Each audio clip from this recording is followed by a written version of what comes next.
पिछले 14 वर्ष से हमें जिस दिन का इंतजार था, तुम उसका भाग नहीं बनना चाहती हो। हमारा राम राजा बनने वाला है। चलो के कई, ये समय बीती बातों का शोक मनाने का नहीं, आने वाली घड़ी के सुख में रंगने का है। आपको मुझ पर क्रोध नहीं आता? इस समय भी आप मुझे अपना दोषी नहीं मानती? कैकेयी दीदी, वनवास में जाने से पूर्व स्वयं राम ने तुम्हें क्षमा कर दिया था और हमने भी आपको क्षमा कर दिया था। मुझे राम के प्रति तुम्हारे प्रेम में ना पहले कोई संदेह था ना है। मुझे ज्ञात होता कि समस्त भूमि के राजाओं से मेरा राम राजधर्म सीखेगा, ज्ञान प्राप्त करेगा, तो वनवास का ये वचन पहले मैं मांग लेती। दीदी, आपके भीतर ममता ही नहीं, बुद्धि माता का सागर बहता है। धन्यवाद दीदी। तो दीदी, तनिक आप भी इस ज्ञान की गंगा में गोता लगा लीजिए। भूल का भार छोड़िए और पुत्र के राजाभिषेक में चलिए। सियावर रामचंद्र की, सियावर रामचंद्र की, सियावर रामचंद्र की, सियावर रामचंद्र की।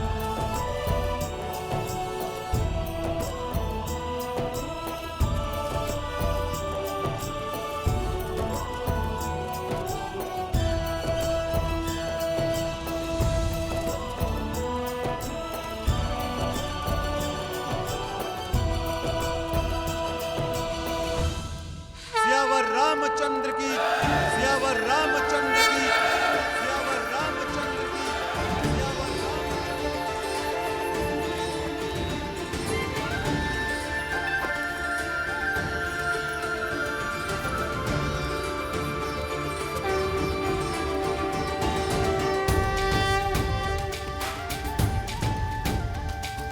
श्री रामचंद्र कृपालु भजु मन हरण भव भय दारुणम्। श्री रामचंद्र कृपालु भजु मन हरण भव भय दारुणम्। नव कंज लोचन कंज मुख कर कंज पद कंजारुणम्। और हम राजगुरु वशिष्ठ के आने तक अयोध्या को तनिक और प्रतीक्षा करनी होगी। तब तक आप माताओं का आशीर्वाद ले लीजिए। आइए।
महर्षि पराशर, नक्षत्रों से उलझने के लिए अभी बहुत समय है।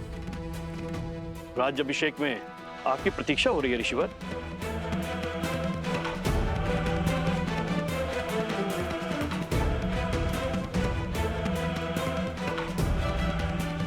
आप इतने गंभीर क्यों हैं ऋषिवर? क्योंकि ग्रहों के संकेत ठीक नहीं है। जब किसी के भाग्य में राहु की छाया पड़ जाती है तो असुरी माया कोई ना कोई कष्ट जरूर देके जाती है। मुझे राम पर विश्वास है। यदि भाग्य में संघर्षों का भंवर है तो वो भी स्वीकार है, और मुझे विश्वास है कि अयोध्या के नए राजा इस भंवर से भी अवश्य पार होंगे। एक राजा के जीवन का संघर्ष उसकी संपूर्ण प्रजा को भोगना पड़ता है।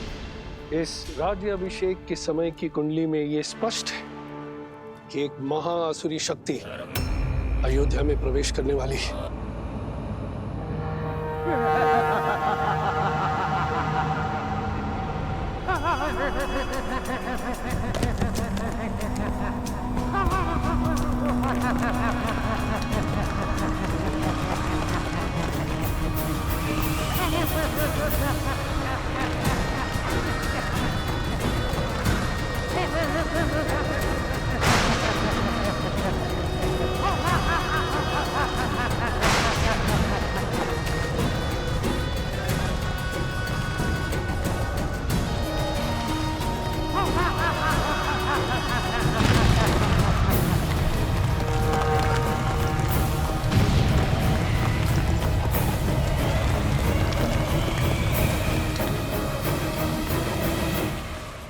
देवता सदा अयोध्या के आगे ढाल बनकर खड़े होते आए हैं ऋषिवर। यदि कोई आसुरी शक्ति राम राज में प्रवेश करने की चेष्टा भी करेगी तो उसका सामना धर्म की शक्ति से होगा। आप आइए और राम को आशीर्वाद दीजिए। शुभ घड़ी में कुछ ही समय शेष है। आशा करता हूं कि इस बार भी आपके विश्वास की जय हो।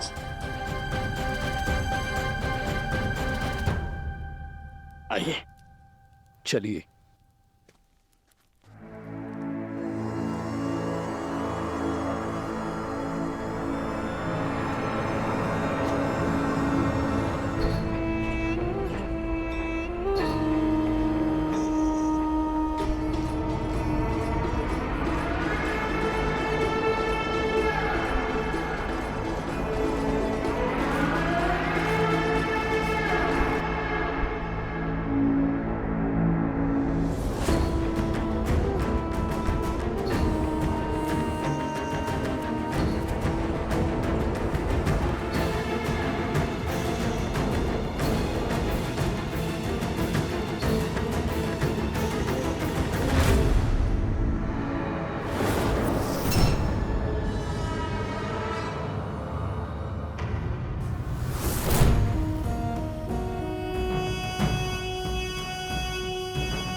अरे शेर चलो,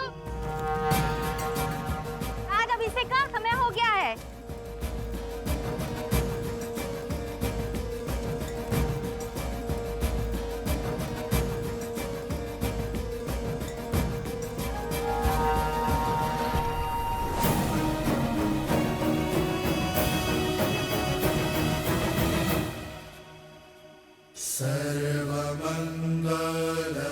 सर्वमंगलमांगल्ये शिवे सर्वार्थसाधिके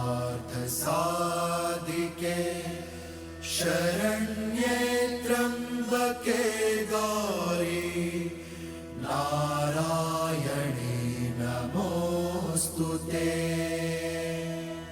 माता, जीवन के पग पग पर आपने महादेव का साथ दिया है।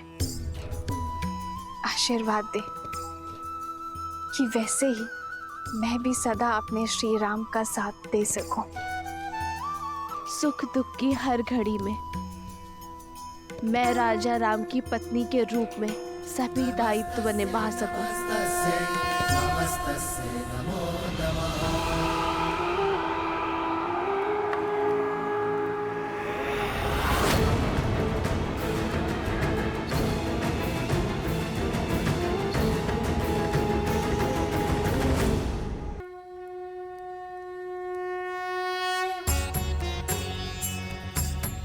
राज्याभिषेक न केवल एक रीति है बल्कि होने वाले राजा के पवित्र उत्तरदायित्वों के लिए पवित्र प्रारंभ है। रीति अनुसार मंगल बेला में सर्वप्रथम श्री रामचंद्र जी की देह को तेल, विविध औषधियों के मर्दन से शुद्ध किया जाएगा। पृथ्वी, जल, अग्नि, वायु, इन 4 तत्वों के साथ आकाश तत्व के जुड़ने से इस तन का निर्माण होता है और इसमें सबसे अधिक रोग उत्पन्न होते हैं वायु तत्व के कारण।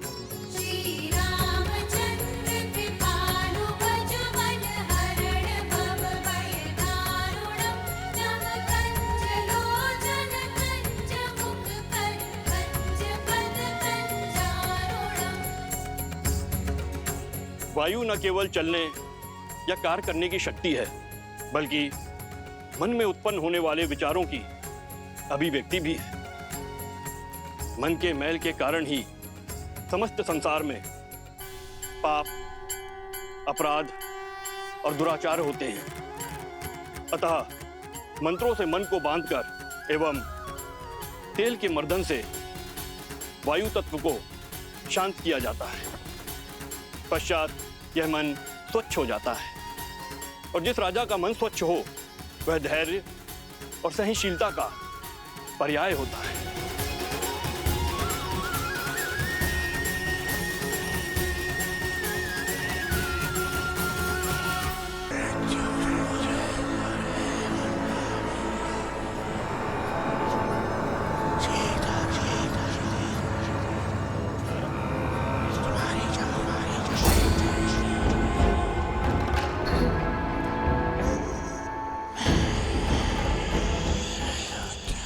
ना जाने कौन बड़बड़ाया जा रहा है, कानों में विचित्र स्वर आ रहा है, ना ही कुछ समझ में आ रहा है और ना ही कोई दिखाई दे रहा है। जाने कौन है जो पूजा भी नहीं करने दे रहा है।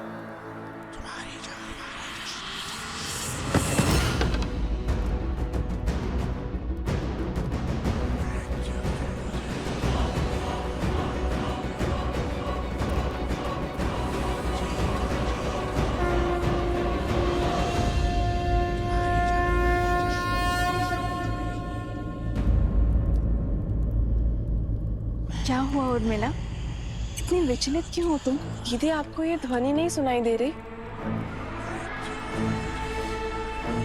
कैसी ध्वनि? मुझे तो कुछ सुनाई नहीं दे रहा है।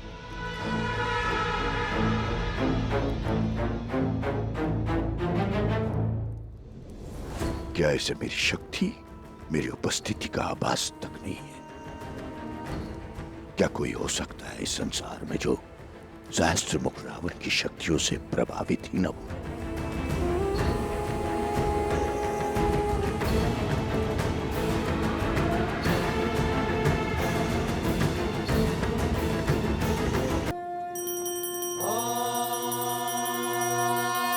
स्वस्ति न इंद्रो वृणश्रवाः स्वस्ति न पूषा विश्ववेदाः स्वस्ति नस्ताक्षो अरिष्टनेमि स्वस्ति न बृहस्पति दधातु।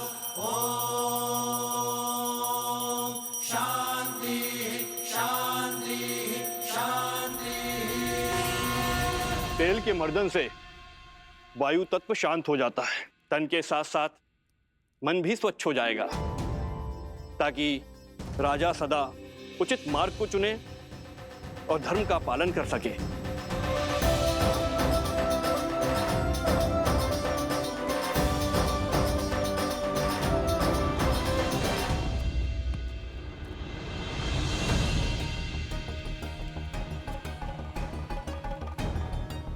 ये क्या हनुमान, आपका पग स्थिर क्यों नहीं? भैया, आप मुझसे पूछ रहे हैं? कारण तो आप ही हैं। मैंने क्या किया? भैया, आप तो भूल ही गए। जब मैं लक्ष्मण भैया के लिए संजीवनी बूटी का पर्वत उठाकर ले जा रहा था, आप ही का तो बाण लगा था मुझे। बस ऊपर आकाश से धरती पर धन से गिरा। भरत भैया, बड़ी विकट मोच आई थी मुझे इस पैर पे। परंतु उसके पश्चात तो आपने अपने बल और बुद्धि की पराकाष्ठा पार कर दी थी। पूरा का पूरा युद्ध लड़ा है आपने। उद्देश्य की पुकार में पीड़ा की चिंता कहाँ स्मरण रहती है लक्ष्मण भैया? आपके पग को भी तेल मर्दन करवाना पड़ेगा हनुमान। भरत भैया, आपका विचार तो बहुत अच्छा है, मेरी भी यही इच्छा थी। उचित है, मैं आपको वेधशाला भिजवा देता हूँ। भरत भैया, उसकी आवश्यकता क्या है? इतना तेल प्रभु को छूकर व्यर्थ जा रहा है। यही उपयोग में मैं ले लेता हूँ। तेल का तेल, उस पे प्रभु के स्पर्श का मेल, स्वर्ण पे सुहागा।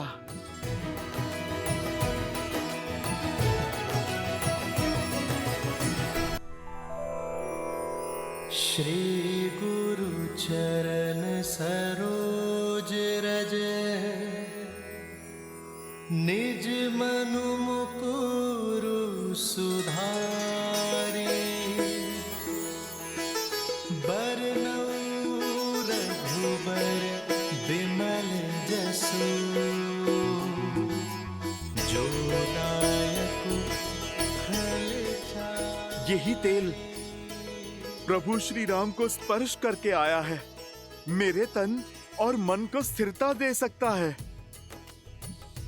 समझ रहे हैं भरत भैया? सब समझ में आ रहा है लक्ष्मण। इनके पग की पीड़ा, इनके तन की अस्थिरता, सब बहाने हैं हनुमान के। सत्य तो ये है कि भैया के तन को स्पर्श करके आया हुआ तेल भी हनुमान के लिए प्रसाद है, पावन है। सच में हनुमान की भक्ति अनुपम है। पर ये तो कम है, अभी तो और अभिषेक होंगे।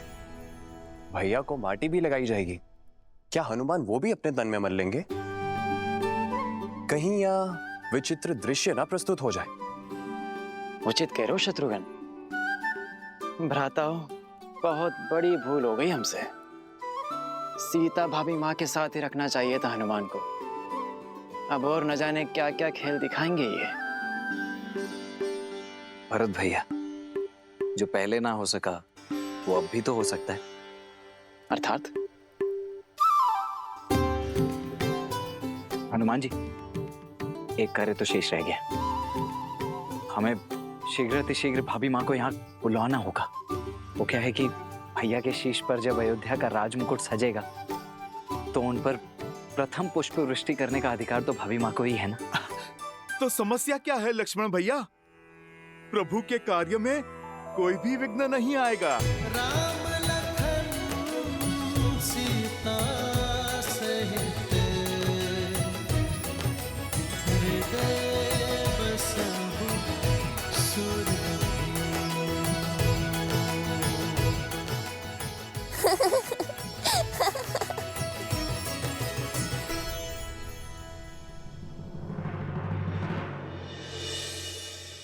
क्या हुआ देवी?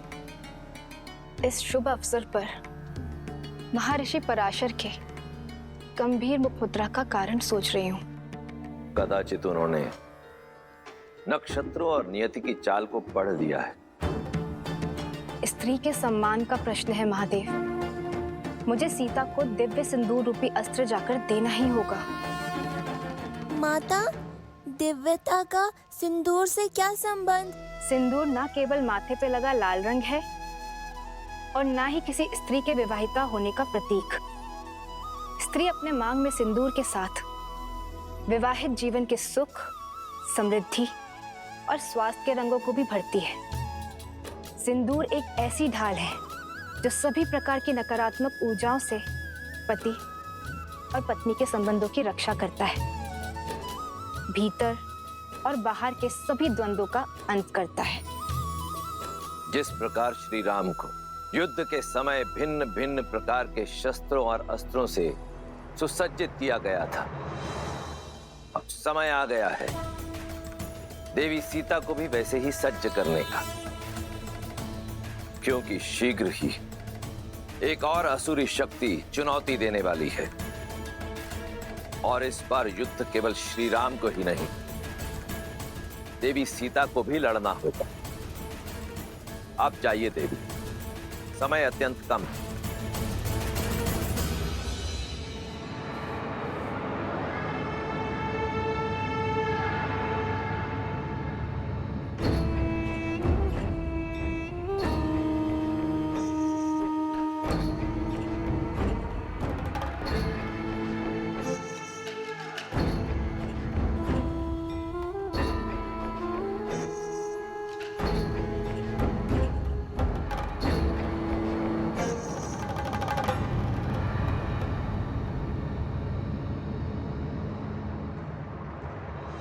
अद्भुत, अप्रतिम है ये सुंदरी।